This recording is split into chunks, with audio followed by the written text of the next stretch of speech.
What's up, guys, and welcome back to the channel. This one's going to be rectifying some more issues on the 1954 Plymouth Savoy, and then the second half of the video is going to be going getting a snowmobile, going up to New York. So I'll drop timestamps down below if you want to jump around. And that being said, let's dive on in. So this has been such a fun car to own. Not quite ready to sell it yet, just because cruising it around is such it's so joyful. But one of the big issues we got to take care of is the carburetor. The pumper's not working, and that causes some drivability issues along with hard starts. Even though the choke is working, you got to be able to, you know, shoot some fuel in there after it's been sitting for a few days.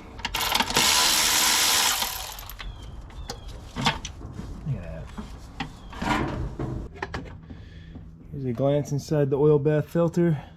Not really too dirty, but well, I guess the oil could stand to be topped off a little bit. It says oil level right there. So, but yeah, great system. Oh, that was under some pressure. Fuel pump works good.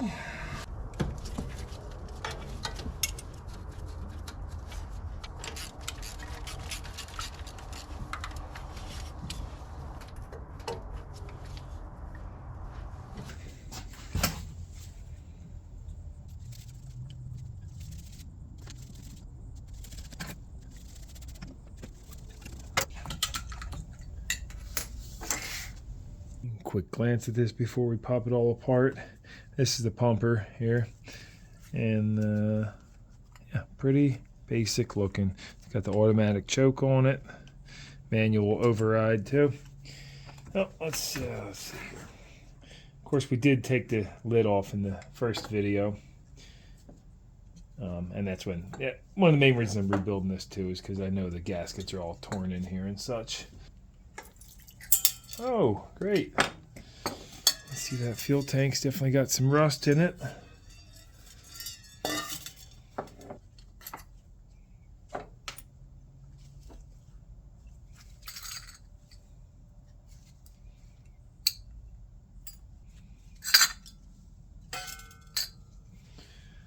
Bunch of sludge down there. So this was actually a lot cleaner when I first popped it off. That's just from me driving it.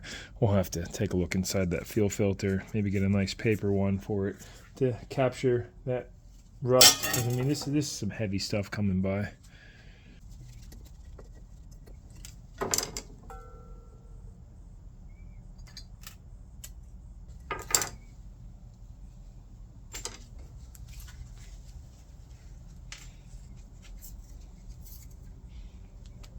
With this all torn apart, pulled out my carb kit, and unfortunately not the right one. The gaskets are not proper, the pumper's different. So not gonna work. I mean, I ordered it based on the model and year, which is never really a good idea when you're dealing with a almost 70-year-old vehicle. So this must be off of something else. Unfortunately, I can't find the carb identification number though. And the only one I'm finding is this 6-811, and there should be some other number on here ending with an S, they're telling me. But I just sent some pictures over to carbjunkies.com. But in the meantime, I've got this preheated and doing kind of the same thing as last. Ooh, that's hot. I dropped the Chem Dip by Berryman. Drop that in here, and we'll just it heats this up nice and hot, and we'll put all those parts in here. Set the cleaner.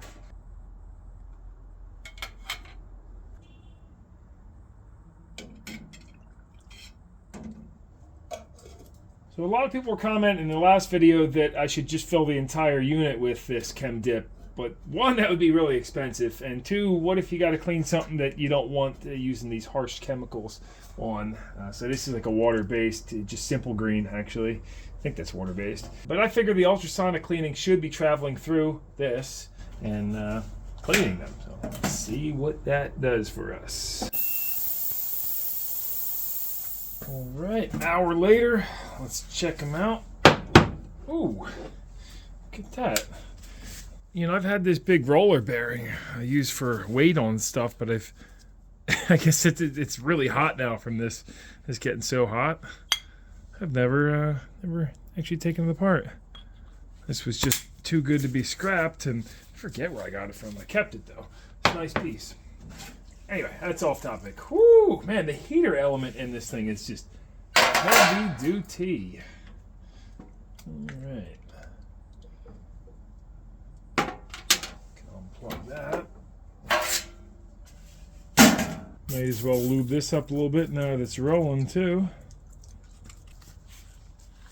Oh yeah.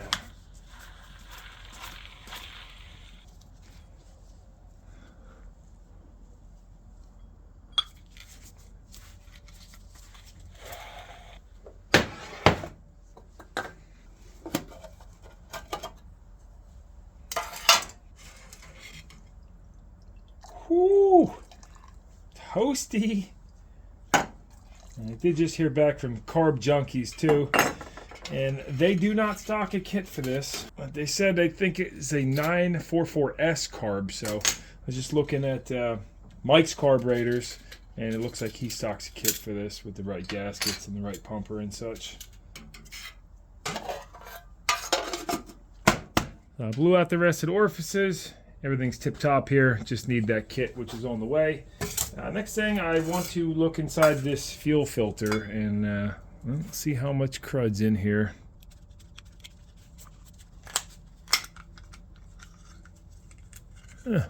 Actually, wasn't too bad in there. How about that? I'm honestly surprised all that rust made it past this paper element, because this is not even that dirty. Anyway, we'll put a clear one, which I should have in stock, over in the fuel filters, because that way we can keep track of what's in there. You know, if there's any water in the tank, we'll be able to see it. And of course, putting a steel one is safer under the hood, but the clear ones, you know, it gives you the ability to track what's going on. Next on the list is brake adjustment. If you guys remember in the last video, we did the master cylinder, wheel cylinders, brake shoes, and I was showing you how you can do the toe adjustment very easily from underneath on these shoes, but the heel adjustment, they have a special tool. Well, I was able to get that special tool, and another one I'm going to show you. This is the Amco 1750 brake gauge, made in North Chicago, Illinois, on Commonwealth Avenue. Check out this old package.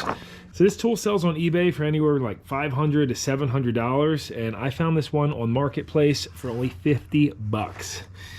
Chrysler, Dodge, DeSoto, Plymouth, Ford, Mercury cars, basically anything with the Lockheed style drum brakes. See, the previous owner picked it up for $35.80, it says on there. At least I assume that's what it is. It did have some rust on it, but I wire wheeled it, cleaned everything, and it seems to be mostly all complete. It's got the old school riveted tag, and look at the bearings on it. They're Nice Ball Bearing Company, Philadelphia, PA. Made in USA. Gotta love that. Definitely a very cool, old school, high quality tool. But the good news is you don't have to spend hundreds of dollars on something like that, because, well, there's this option. So Mike over at moparpro.com sent me this to try out, and he sells these for about, I think, 95 bucks. Here's a look at his business card. Drop a link to his website down below if you're ever looking for Mopar parts. He's got a ton of stuff in stock. Anyway, let's give both tools a try and see if we can get the adjustment a little bit better. So I have the toe adjustment set where it needs to be, where each shoe is contacting, and you know that's perfect.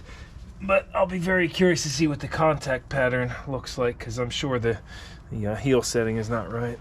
We just want to make sure that the shoes have good proper zero clearance around the whole diameter. Right now we have the toe adjustment set snug. We just have to set the heels to match that, right? Of course, if you had a big rust lip, well, this method might be a problem.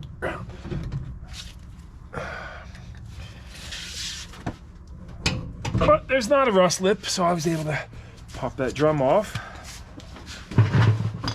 And wow, look at that. Just as I suspected, we're only making contact on the one side of the shoe, because again, this is our toe adjustment, and I just set these pins back where they were, and the arrows facing toward the wheel cylinders, but clearly that's not the right location, because look at that, we're making zero contact on the heel of the shoe on both sides. That would make total sense why I was getting kind of a crummy pedal, and this would have led to premature wearing out of the shoes as well. Let's try out his tool first.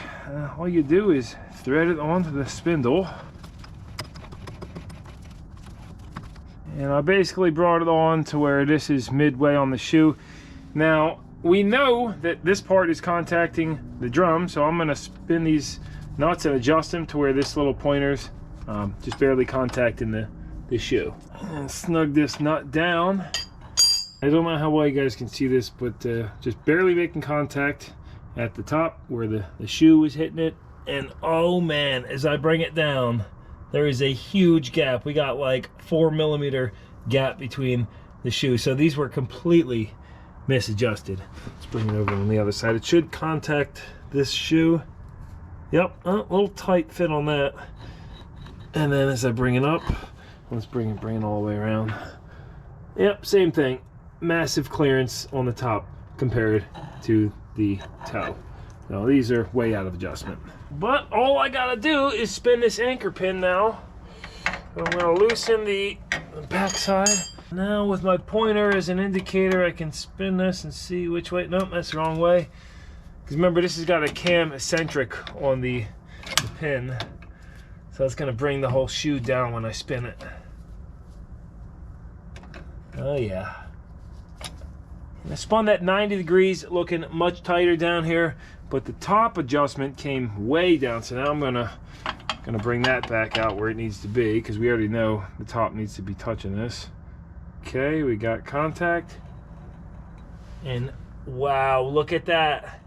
We got contact all the way around now. So this is not that precise, but that is how it's supposed to be right there, right? That's good enough. And I can do my final adjustments just on this one when the wheel's back on. This tool's great. Let me check the other side. And that should do it. Now, the only problem with this tool is you're gonna get some lateral movement in that. So it's, I mean, look how much you get. So it's really just not an exact science on this. This is to get them set up close enough where they need to be. Now I can try throwing the AMCO on there though and see what that shows us. I mean, I gotta say, I'm really impressed with how easy that tool was to be able to use, and I'm sure if I didn't touch them any further, the brake pedal is gonna be so much better. Can't forget to snug down the nuts on the back of these either, but let's see on this, guys. Oh man, this is such a precision, awesome piece of equipment. I see why these are so much money now. Now on this side, he set it for a 10-inch drum. It's got this little guy that sits on here, and it sits flat on the drum. And this one is cammed, and you have increments of 0 to 125 thousandths. Drop it in the 10-inch hole. With this in the drum, I'm sure it'd be a good idea to clean the lip up better, but you see it's loose fit right now, and then you spin this dial, get your measurement, and then drop one of these set screws in so we can lock that measurement. And again, I've never used this tool, so if I'm doing it wrong, feel free to let me know, but it seems pretty basic. Okay, we got that locked out there. That's an exact measurement of the drum. Then you take this piece, drop it on here. Oh, that's precision machine fitting, and this has a conical shape to it. Of course, I do have to pull this pin out though, for being able to slide over the spindle. Oh, I just love how tight all these clearances are. And listen to that metal. USA steel right there. High quality, old school. And slide this on, and hopefully the conical fit. Oh yeah, that goes on there. We could throw our axle nut on. Hand tighten that, which now has 0 lateral play, unlike the threaded version. So as we spin this up, let's see. Oh, yep, making contact with the shoe. Look at that, perfect contact all the way around on that side. Let's see how the other side goes. Oh man, this tool is great. But you know what? I got it pretty much where it has to be, actually. So the threaded one, if you use it with care, works just fine. If you want precision though, this tool is awesome.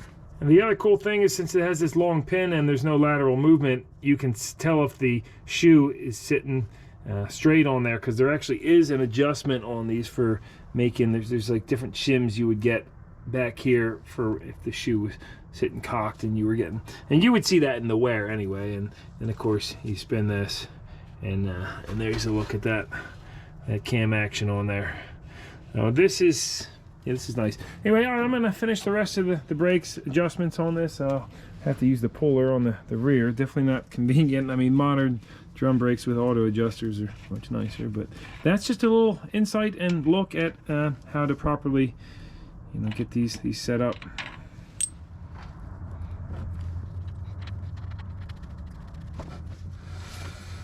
Ooh, look at that adjustment. Slightly on the tighter side, but I mean, as you saw, we had a 0 clearance all the way around with the tool. We visually seen that. No need for any more adjustments.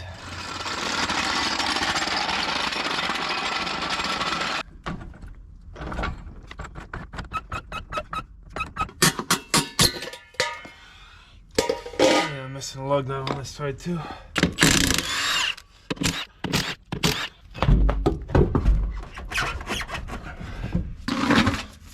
So far, both the fronts were out. Now I can check the rears. Of course, not as easy because we gotta use the hub puller. Well, actually, yeah.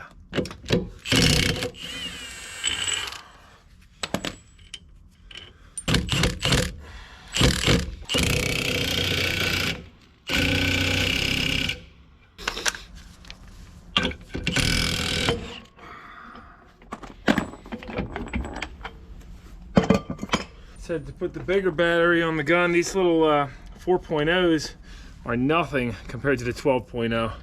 Makes a world of difference. I mean, just listen to them. These are both fully charged.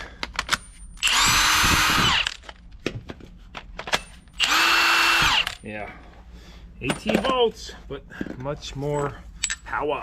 So actually on the rear, looks like we were making full contact. And so these were adjusted much more where they needed to be, but I'll still check it with the tool. Of course, we gotta remove this key. Surprisingly, this one is basically good. This guy needs the heel to come out, even though we had pretty decent contact pattern.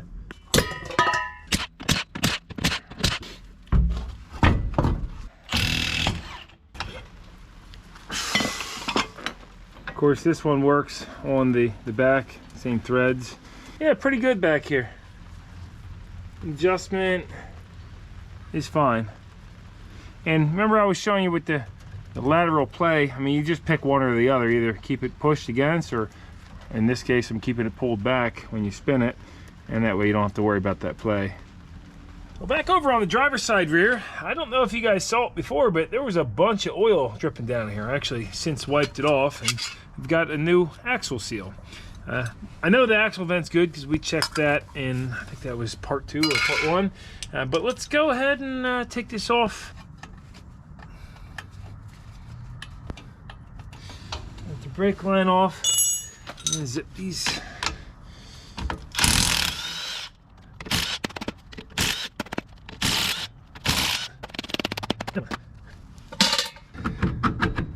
Look at that. You gotta love it. Gotta love easy to work on stuff. Oh yeah. Gotta love a good design. Oh, look at that. The new seal is not right. Great. No big deal though, because this seal does have a part number on it, 859164. Again, this was ordered by model. You should always go by part number that was on there. And this doesn't have any identification at all on it. It's just blank. What good is that? You know what? I got an idea. Kind of hack, but I was just looking these up online, and I definitely gonna get one next day. So I was just checking this fitment on the axle, and the ID is fine.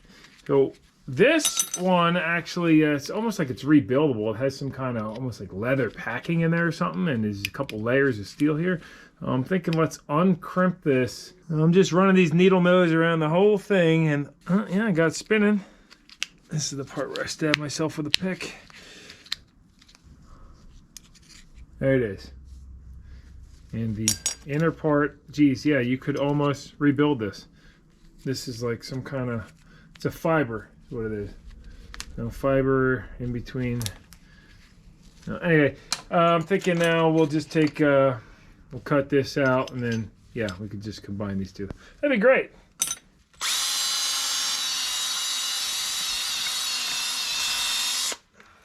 We got to get this directly centered. You can't be offset at all. Otherwise it's going to leak. And after a ton of precision grinding, here's what I got. Ran a bead of silicone in there. Slide this into place. Should just barely get in there. And then we're going to splooge out all the silicone.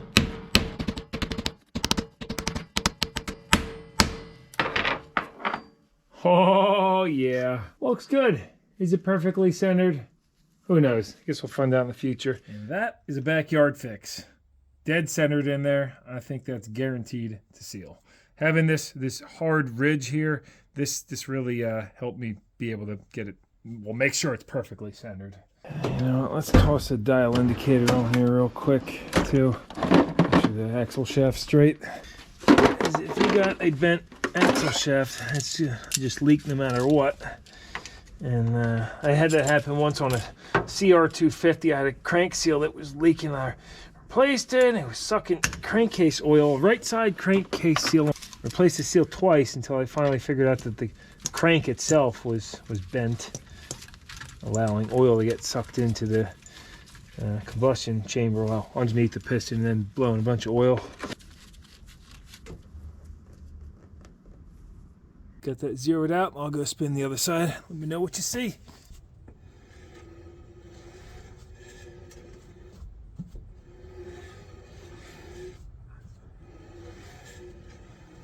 So she does have a touch of play. What was that, 1 thou? Bent.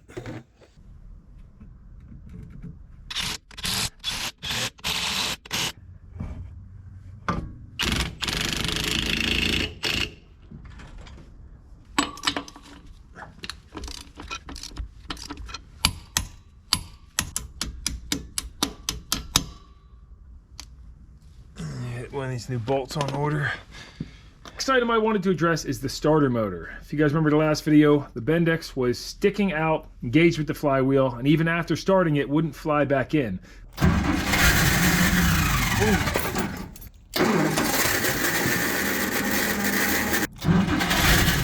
Darn, why is it? I took it apart, couldn't figure out exactly why, but now thanks to some comments that were on that previous video, I think I understand what was going on. So the other starter that I put in, got for darn near Song and a Dance, that had a centrifugal, or I'm sorry, it had a spring style Bendix. Well, this one apparently has a centrifugal force Bendix that when the motor spins, this flies out, engages, and stays engaged until the engine starts up and centrifugal force pushes these little plungers back in. They're right beneath these little plugs. Well, that wasn't happening, and I'm happy with the other starter, but I want to put this back together and demonstrate something that some of the people comment were showing. Here's a look at the 2 springs and detent pins, and my guess would be that these are just a little too stiff, and that's why they were sticking out, because essentially, when the motor spins, see this groove right here? This spins out, engages the gear, and then those pins lock it in to that groove, and so it's not until the engine spins and is able to overcome that spring tension, fly those detents back in, that this can actually retract. Now they're all back together, and I can show you an example of what I was talking about. So if you buy the starter and the Bendix is in, you're gonna be like, cool, bolt it together. But what if the Bendix is out and it won't push in like I was showing before? Well, there's the one way it ratchets, and then so here we go. If the engine starts, this Bendix flies out, and boom, you hear that click? Those pins have locked it in the out position, and there's no way to retract it besides the engine starting and those pins flying back in. So if the springs are too stiff or those pins are sticky in there, it's gonna make bad noises like it did previously for me. So the one way some of the guys mentioned they used to do this after testing a newly rebuilt starter is to put this on like a 1 horsepower wire wheel grinder and get this to spin fast enough to let's try that. Let's see if we can retract it. I don't think we'll be able to. We gotta spin it this way, because going backwards, that's just a mechanism to, in case the car backfires or such, it doesn't blow the starter apart. So let's see, we gotta go on this way if this thing's even strong enough. I wonder if a buffer wheel would work better, but let's give it a go. Yeah, right. This thing's not strong enough, guys. Almost. Now, not strong enough to get that spinning, so the only way would be to start it. And I guess I just wanted to demonstrate this, since in the previous video really wasn't sure until I read those comments. Should have just done more research to begin with. The funny thing is, if I would have just revved the engine higher, this probably would have flung and retracted, and I wouldn't have had to pull the starter out to begin with. But I'm glad. I think I like the spring Bendix better, because I haven't had any problems with it, and this one had acted up a bunch of times. It stuck not once, but maybe like 10 times before I was finally like, all right, I gotta pull this out. I actually saw a comment from one guy saying he likes this style better because, well, I guess it's less likely to chip a tooth. Once it's engaged, it stays engaged until the engine fires up enough to spin it back. So kind of a good design. I see where they were coming from, because the normal one, every time it springs out, it has to mesh and get in mesh, and you could chip a tooth very easily, like we did on the Torino trip out in Vegas. I hope that helps give some insight on it. You see a stuck out Bendix, there's nothing wrong with it. It's just old school tech, and I guess I'll keep this on my parts shelf, keep it as a spare, maybe sell it in the future. It's a good starter, nothing wrong with it. Quick side note, I wanted to say thank you to TJ's Welding and Fabrication. I'll drop a link to his channel down below. He does some fabrication and welding stuff, but he sent these over to the P.O. box. I guess they were plasma cut CNC. Really neat. I'll hang this on the Christmas tree next year. Unfortunately, there was a mix-up over there, so I guess these got lost. I didn't get them in time for Christmas, but check that out. That is precision right there. Well, thanks very much for that, man. I appreciate it. A few days later, got the carb kit in. Mike'sCarb.com, made in USA. He's the only guy that had this kit out in Washington. Who knows if the parts are actually made in US or not, but trying to slap this carb back together. Hopefully the pumper is the right size. I did measure 5/8 bore, so it should be right. Because you know, once you open these things, you can't return them. Good stuff. All the gaskets are right, and so is the pumper, right diameter. This has got leather on it. From what I was reading, it's supposed to be ethanol safe. Here's a look at the old one. This had leather on it too, but it just got destroyed.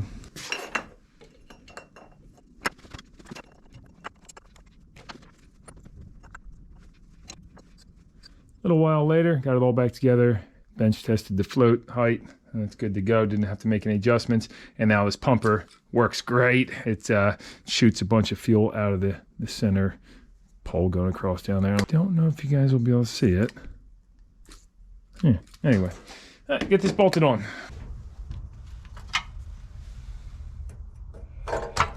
This homemade heat shield's making it so that we're only grabbing maybe half the threads on this nut, but it seems to be good enough. I'll put it back the way it was. All hooked back up through a clear plastic filter on there for now, and this will be a good test because it's cold today. Normally I have to crank and crank and crank, so I'm gonna give it like 3-4 pumps and we'll see if it fires right up.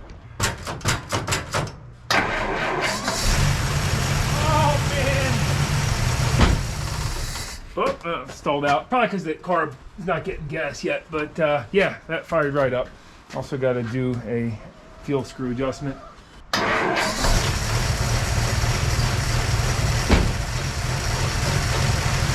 There comes the fuel, nice and rusty looking, so I'll keep an eye on that, and at some point probably do some maintenance to the tank. All warmed up. Choke is open fully, so that's good. Forget if I mentioned, but after I fix the tank issue in the rust, I will switch this over to a steel filter because I don't like having plastic filters under the hood. I just don't trust it. God forbid the thing cracks open, so spray fuel everywhere. But here, let's give it a try now. Usually when you slam the throttle open, this would just fall on its face, so I'm gonna give it the full, here we go. All right, hand slipped off there. Yeah! Pumper is working good. Sorry about the fan noise, but check this out. I sprayed some lube down in these spark plug holes because they were starting to rust in there.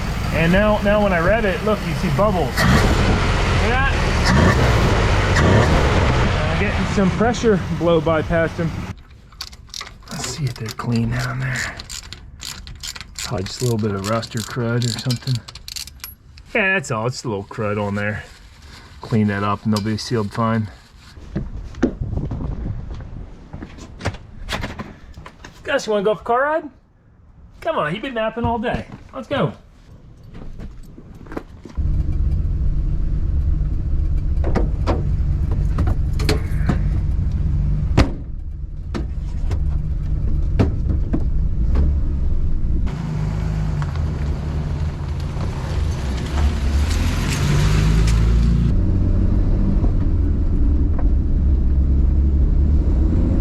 smoother acceleration on the brakes. Nice firm pedal right at the top. It gets hard. Yeah, she's driving good. What do you think, Gus? Take you out to the park? We still got that little bit of differential noise back there. It hasn't gotten any worse. It's not unbearable. You know, if it starts... Whoa, buddy! Gosh, dang. All right, well, that was a brake check. A bunch of geese just ran in front of me. There's around 45 mile an hour in the third gear, and before, if you would mash on the throttle, it would fall on its face and then accelerate. Now it's just instant, you know, full power, baby. Mo power. A lot of low end torque this thing's got. I mean, you just leave it at third gear. Just grunty down there. Good low and mid-range power in this car, which is what you want, really.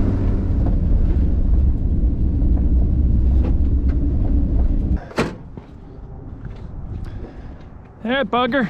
You run around in the grass. Nobody's out here. It's all you. Come on, Gus.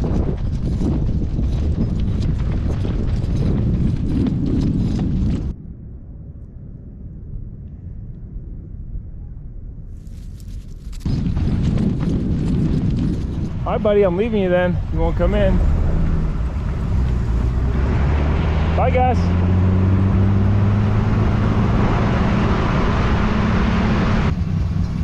Alright, was that enough running for you? Your tongue's not even out. Man, you got so much energy. Come on, let's go. Hey, you little...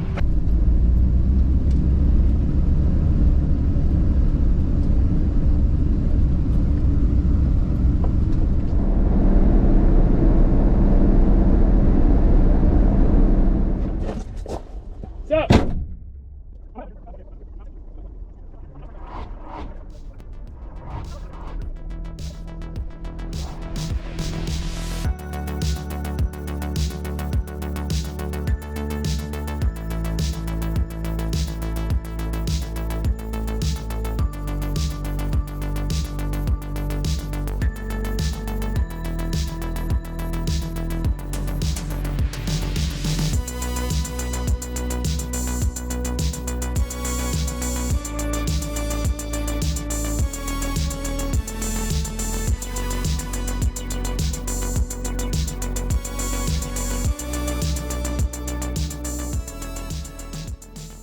That'll wrap up the Plymouth portion of this video. So now let's make a swift transition into the snowmobile vlog with Jen. Here we go. Out here in Laurie Station, Pennsylvania, and just picked up this Arctic Cat Cougar. It's got a 500cc two-cylinder, old two-stroker, 1989, and she's pretty clean. Look at that. It's got a 2019 stickers on it.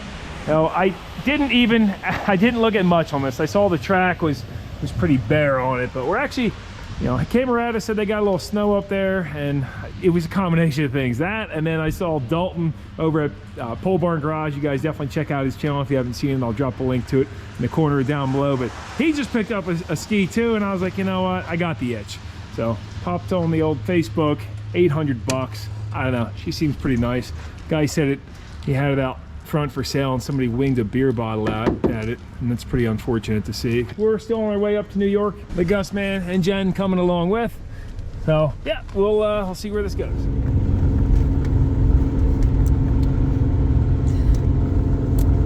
Oh my god! Why would you do that? I don't know, speak a little bit. How about those hazy low beams? Ah, the LED, so much better. Writing a song in the tundra, snowmobiling. Jen's gonna get me into an accident on the snowy road. They have deer out here that look like short and stumpy foxes. I checked into our Roxbury dorm, the little college dorm, Airbnb. Kind of cute, kind of dingy too, but it's pet friendly for this little guy. Right, Gus? Gus, let's go check out the bedroom. Let us know if it's clean. Oh, lots of sniffs going on. Detective doing his hard work. Oh, babe, his nose is going crazy on this bed. Good morning. Stopped in over at the Watershed, cute little breakfast place. Got unrivaled orange juice. So you think you're gonna come on the trails this morning, or what's your plan? I'll meet you later. Okay. Jen's gonna stay back at the I'll let room, you work out all the kinks. do some relaxation and work. Jen got the grain bowl with trout. That looks delicious. And I got a bacon, egg, and cheese. I did get some snow here yesterday, not a ton, but gonna head up and see if there's any on the trails. Hopefully enough to try out this new snowmobile.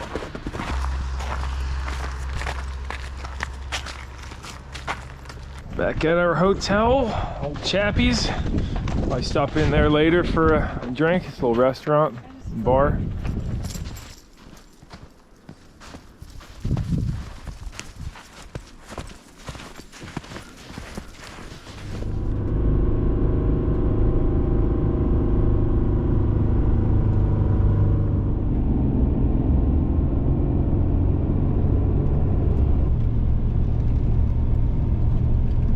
We have made it, and trail system's pretty much straight ahead.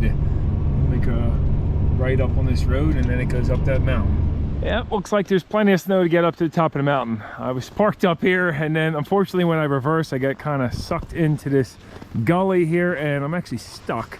So let's unload the ski, and then hopefully, I mean, I get the winch if I have to, but hopefully we can pull on out of here. And Camerata was supposed to meet me up here this morning, but he had some family stuff come up, so he might stop up in a bit. Be interesting getting this off by myself.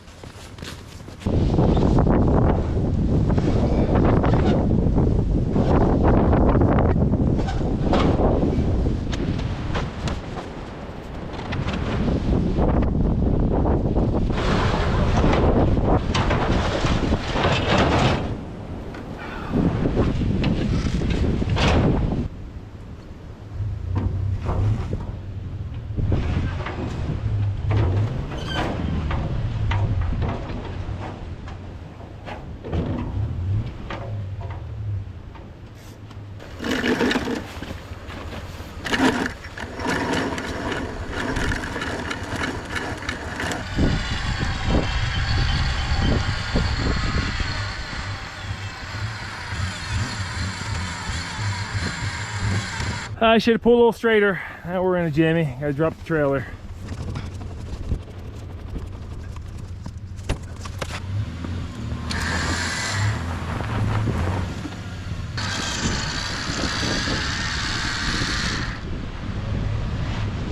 Off to a good start today.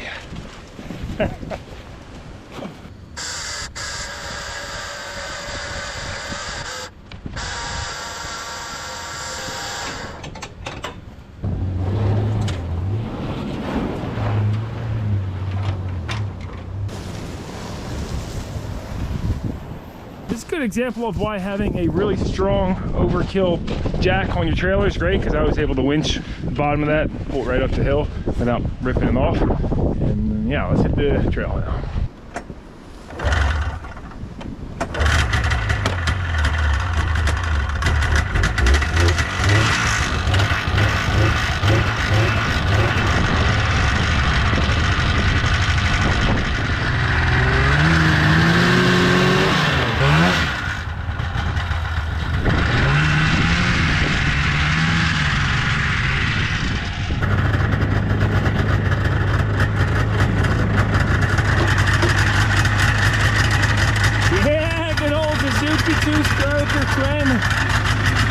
Looking pretty healthy. I barely looked at anything under here. I just said, okay, run, take my money. Guess I should probably give it one quick look over. Like, this is leaning against the exhaust. It's falling off up here. Probably take that off. We don't want to have a fire. I'll put this over my truck. Yeah, we got some brake pad meat in there. A couple spare belts. Not seeing anything wrong. Has a gearbox. Would love to have checked the oil in that, but whatever, we ain't riding too far. I just look at the air cooling on it. It's got a big old fan right there. Whoosh.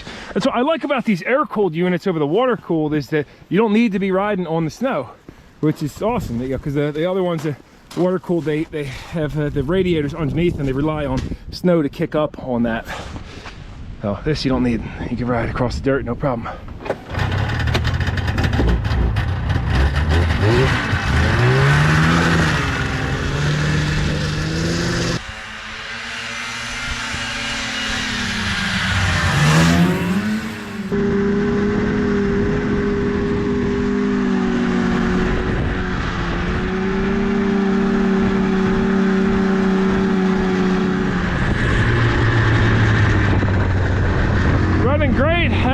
light's still on, but you can see she's blowing plenty of two-stroke oil.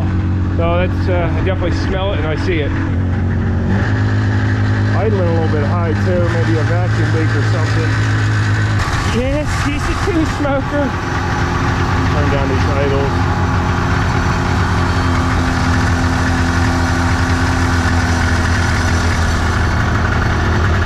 The worst is if you go ahead and adjust those idles down and it stays high. It usually means you got an intake leak or one of the crank seals sucking air in, unmetered air, and you'll run lean and things are up.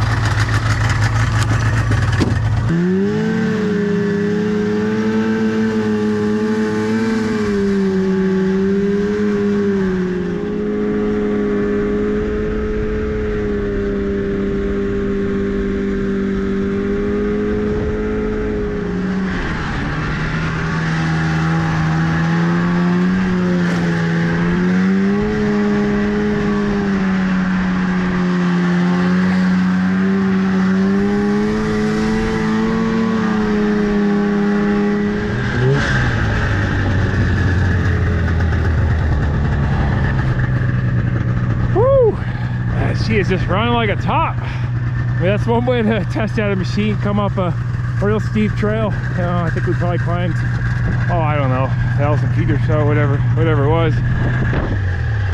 Break time, got stuck here.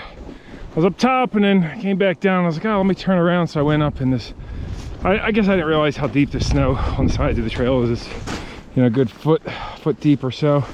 The problem is right below this is a sheet of ice. So as soon as you push that snow out of the way, it's just stuck as can be.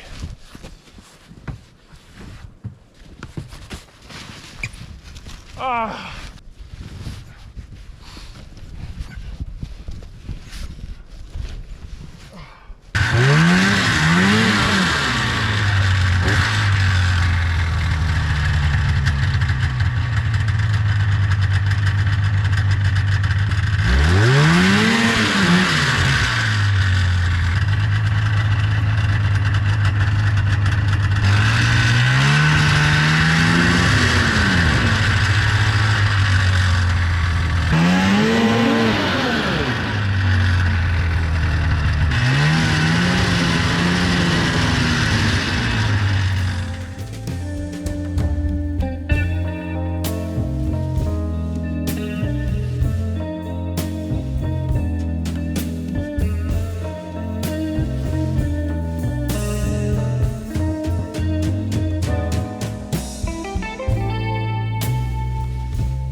Let's give this one more go.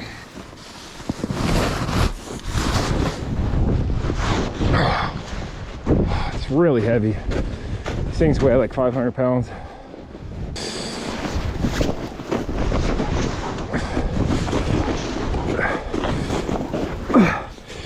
You know, it's not good to tug on these skis to turn them around, but there's really not a lot of other options.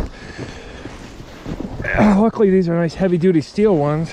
I mean, definitely not good for the steering or the skis.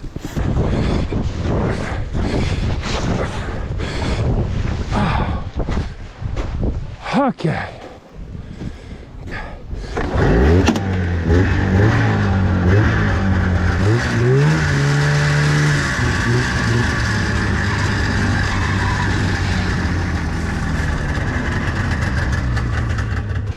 And a good workout today. Yeah, here's what I couldn't get past. It's the ice. That's what was killing me.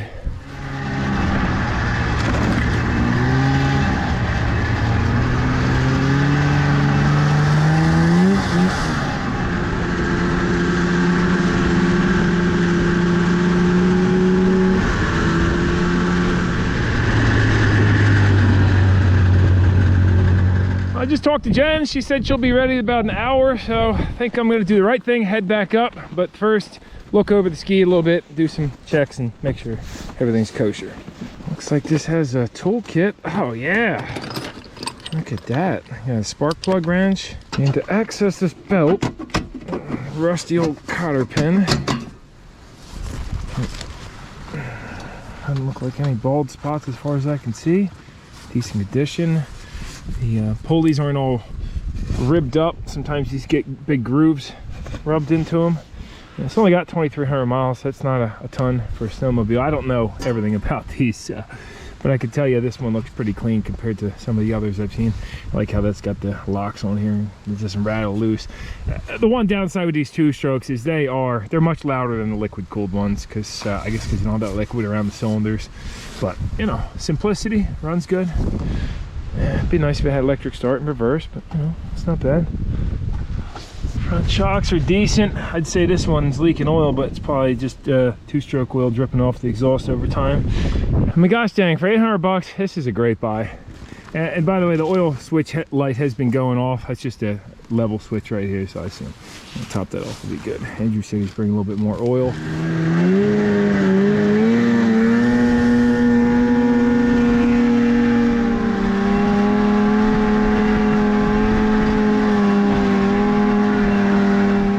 Up the mountain reliably twice, so I think it's good enough to go pick Jen up. Because the last thing I want to do is drag her halfway up here and then break down.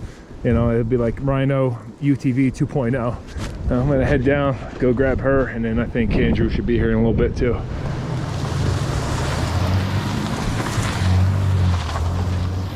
It's one of the really nice things about having a cheap snowmobile, or any vehicle for that matter, is I can leave it back there and it's not only less likely to get stolen, but if it does get stolen, it's only 800 bucks instead of $8,000. Gus, we can't bring you on the mountain. It's too dangerous for you. Too loud. Like, are you sure, Dad? We would have to get some earmuffs for you. It's too loud on that thing. It's so weird in the snow. You were just shivering, aren't you? I'm gonna get you a jacket. Come on, let's go. You can do it. There he is. There's his snow legs. He just had to learn it. Good boy. Good boy. We'll be up there. What up? Yeah, pretty good. Brought some oil up. I can top this tank off. Super tack.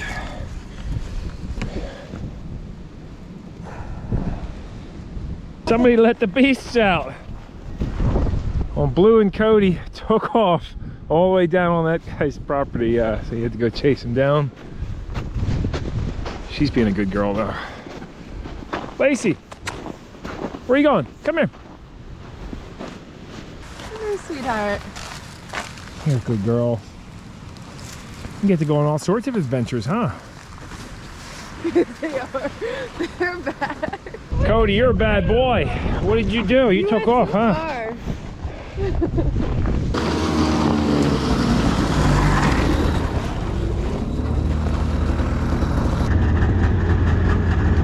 How's it feel?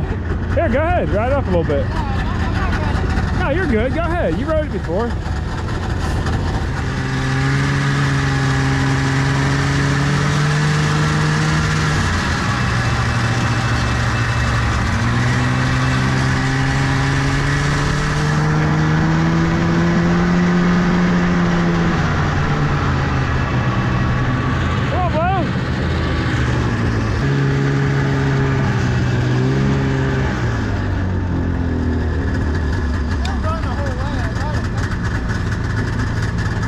We'll run with him for a second as he gets going, right?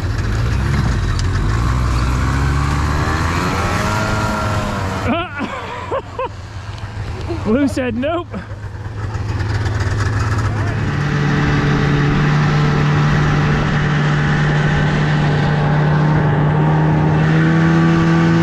want to give him a ride? He looks tired. Come here, buddy. Come here, Blue. Good boy, good boy. Come here. Good boy. Yeah, you look tired. Come on.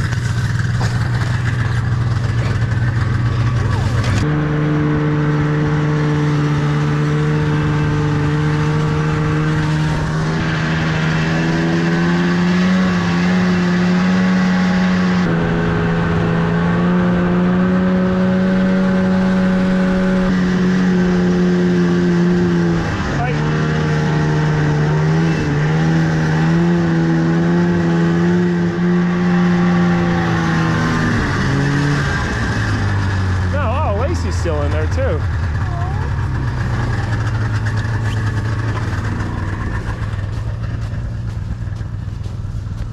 Oh, you got left behind, Lacey. That thing popped off, huh? I don't have a good look at that thing.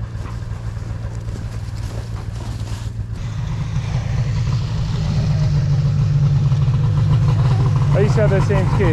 Great ski. Hello. You chilly. Yeah, we get to warm you up. Oh, okay. Yeah, you're on the other side.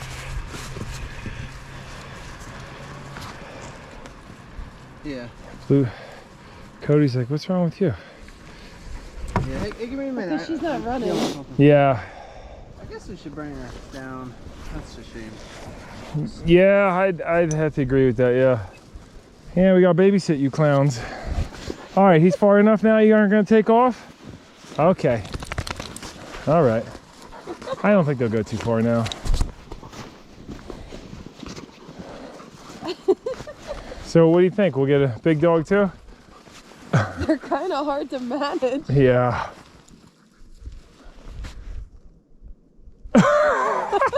They both just stopped and listened. They're like, oh man, he's gone, huh? Hey. No, hey, Blue. Blue and Come. Cody. Good boy. Good boy. Good boy, Blue. Who's older? You Good tell boy, me. Cody. You guys gotta wait. Who's older? Do you know? Yeah, Cody's older, yeah.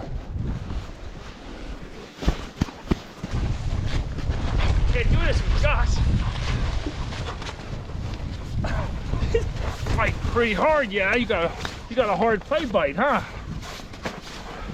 What if they just like started mauling me and ripping me apart? I would film it. No, I would help. I would help.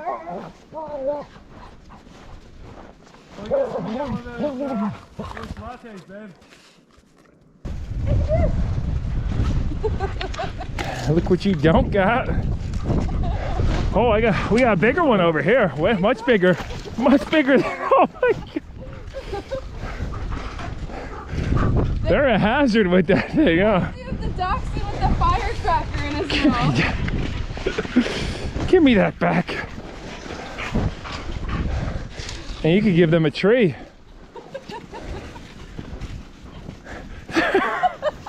They're about to clothesline you.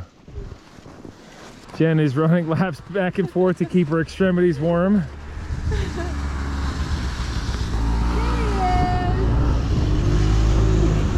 My man. That's why I got stuck right there. You staying warm? Trying to. If you ride up front here, you'll get heat blown on your feet from the engine.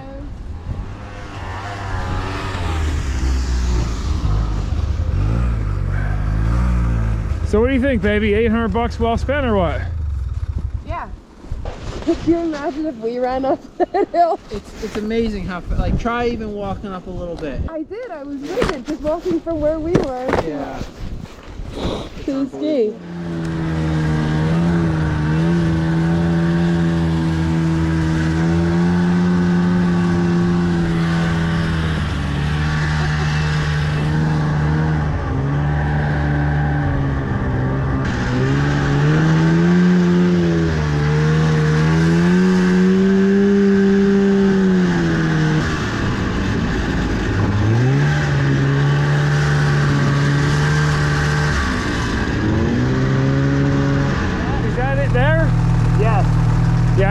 Make it up. I'll give it a go though.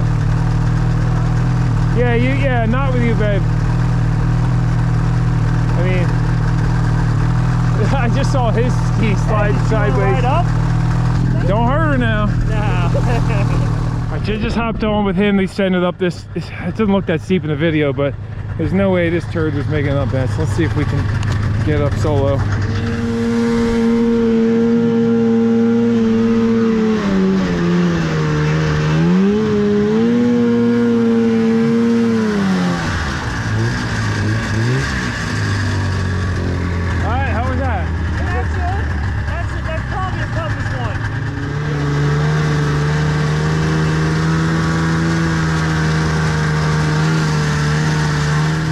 This is even steeper, huh? I don't think Andrew made it up it. No. So we hit this next hill, and Andrew didn't make it up. But now that the trail's blazed, he's going to give it a go. His buddy, Brian.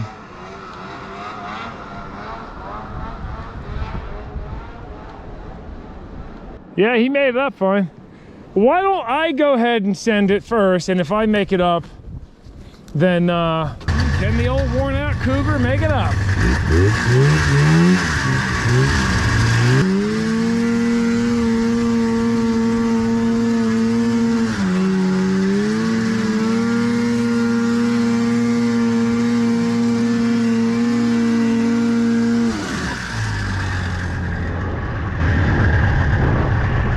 The answer is, it's a hard no. I lost a little speed because I came head on with him. I think if we had some more speed, we would have made it, but it doesn't really get any steeper.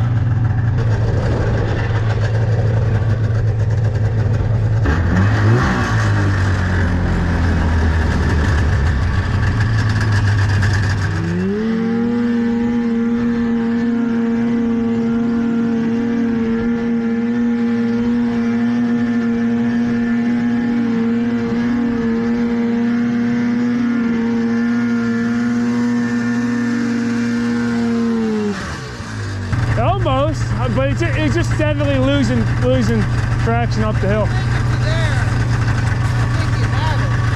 I mean, I can give it another go. How was that? You guys would have had it though, huh? We had it. You came around the corner and then the Cougar was mounted in the middle of the trail. We're stuck. Shocker. And those three are trying to get Chris's. Those three are trying to get Chris's unstuck.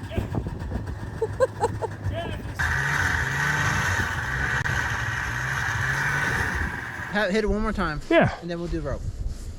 Yeah? Yeah. Sure. Are you still warm, baby? No, but I'm gonna walk and I'll be warm. Okay. Do you want to tie him to you, or is that stupid? No, I ain't gonna Yeah, work. that sounds dangerous. I knew when you said you're like, do you think it would make it up? I knew it was going to be steep and not make it up. Yeah. Usually if you're saying it's questionable, it's more than questionable.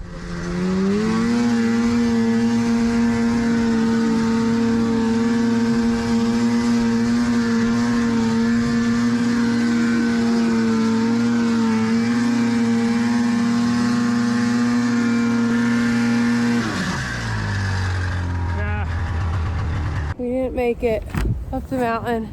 Well, Chris's old Cougar didn't make it, so now I'm walking all the way back down.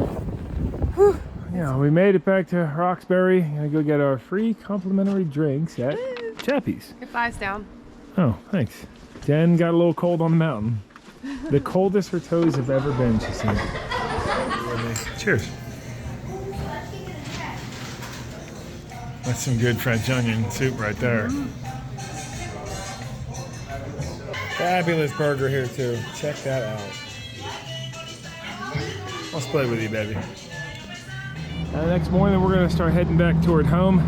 I tell you, all this road salt or whatever the heck they use up here, this brown stuff, gives me anxiety all over the truck. Oh man, it's terrible. We were contemplating going ride this again one more time today, but getting it in and out of the trailer with me and Jen is just not, it's not gonna be doable. It took 4 of us to put it in last night, so. And unfortunately, I grabbed this aluminum ramp thinking maybe it would fit, but it's just not quite wide enough for those skis. So, of course, we could set the parking brake on the trailer and then tilt it up. I don't know, maybe we'll try that later when we unload it. Almost home. Almost there. Look at this lazy cat taking a nap on the front porch. What you doing out here in the nice weather? Just hanging? Yeah, he's the best cat ever. Well, I did end up buying some specific ramps for snowmobiles and ATVs. They have the plastic on them. I could have taken my other ramps and just put like bed liner material or something, but I figure, you know, it's nice to have this big trifold for the 3-wheeler as well, because you know those are no good for the 3-wheeler. So let's give them a go. I don't think the trailer will pop up. We'll see.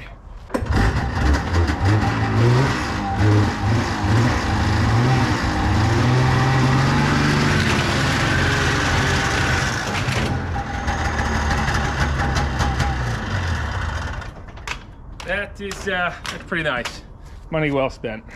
And that makes a final wrap up on this video. So if you stayed tuned this entire hour, I thank you very, very much for that. I tried something a little bit different with this, you know, putting the snowmobile vlog at the mid portion of this. Usually I do a dedicated video on the second channel with that, but figured, hey, if you guys like that, let me know down in the comments, or if you don't like it, any feedback, always appreciate that kind of thing. If you're still in the mood for videos, Jen has just put her video up today too at I think 9 a.m.